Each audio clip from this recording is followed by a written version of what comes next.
out of my skin. The chill from the concrete seeped through my jeans. I pulled my jacket around me like a blanket, partly to insulate me from the wind, but mostly to protect myself from the monsters that were roaming the streets. I'm going to die out here, all to save 10 euros. My story begins when I decided to study abroad in Florence. When my study abroad group decided to take a leisurely train ride to Venice, I poo-pooed the idea and hunted down a bargain of a whopping 10 euros for an overnight bus. Score. The issue was that this bus was leaving the city center at 5 a.m. and the last public transportation from my dorm to the city would arrive at 1 a.m. I figured I would just bring a book and relax in the train station for 4 hours. Hauling my backpack crammed with clean socks and granola bars, I headed into Florence. My phone buzzed with an alert from the overnight bus company.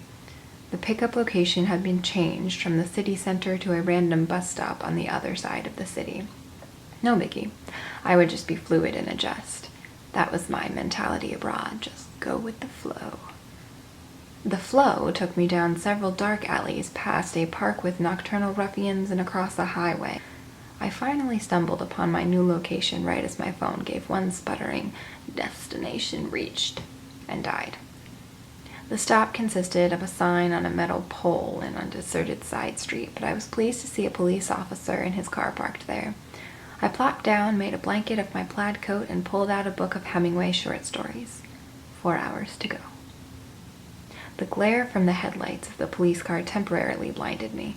It took me a second to realize that the policeman was driving away.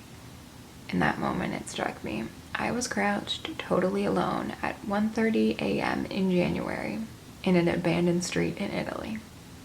What was wrong with me? Luckily, I soon discovered I wasn't alone. A few feet away from me was a staircase that seemed to plunge right through the concrete. Music drifted to the surface. It was tinkling, almost lacking melody. It was the kind of music you would play at a girl's birthday party if that girl was dead and all her friends were dead and you were dead, because this is a birthday party for ghosts. It was carnivalesque. Periodically, I would hear smashing like a trash can being hurled against a wall. Sometimes there were shouts, no words, just furious vocalizations. In my periphery, I saw a figure creep up the stairs. It waited there for a moment before descending back into the bunker that I was convinced was full of posed mannequins made of sewn together body parts. I kept my eyes locked on my novel. If I don't see you, you can't see me. And time went on. I don't know how much time. My phone was dead. I was isolated from the world. I reread the same sentence over and over, but I can't tell you a single word it possessed. Movement. He came out further this time. He walked closer, then turned and retreated back into his lair. Reportedly, animals have two instinctual reactions, fight or flight.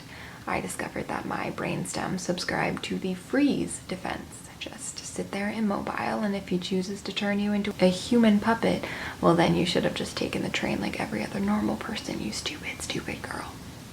And the eerie jingle kept playing. I'd always wanted a soundtrack to my life, but I had figured my genre would be romantic comedy, not slasher film. I felt like crying, but the emotions bubbled up as giggles. This was absurd. What an idiotic way to die. I hoped my mom would submit a flattering picture to the news team when they reported on the vanished American tourist. He's back. He's back. He's back. He's walking over. He's back. Help. SOS. SOS. He's walking over. The man lumbered over to me and spoke. I stared at him, wide-eyed. He spoke again. I registered that it was Italian, but the pounding of my heart drowned out any internal translation abilities. He spoke a third time. Are you okay? English. God bless bilingual Europeans and their superior educational systems. Miss, are you okay? Yes, I wanted to shriek. I'm better than okay. I'm super fabulous, because I thought for sure you were going to murder me and keep my mummified corpse on a bed of rose petals, you beautiful, beautiful, non-threatening stranger. Miss? Yeah, I'm just waiting for the bus. Oh, okay, I just wanted to make sure because it is cold outside and you are alone. Yeah, no, I'm fine. It's coming soon. Okay, you have a good night, miss. Thanks, you too. As I watched him sink back into his underground cave, I realized that I must have looked pretty suspicious camped out alone with a coat for a blanket and a backpack full of provisions next to me. He was just a nice person looking out for his fellow man. Funnily enough, that was not the only time that week I was mistaken for a homeless youth. I should probably reassess my style aesthetic. Now, I do not encourage anyone to sleep in an Italian bus stop with haunting music wafting out from a subterranean lair, but if you ever find yourself in such a situation, the man who approaches you may not have homicide on his mind. He may just be a genuinely concerned passerby. Maybe.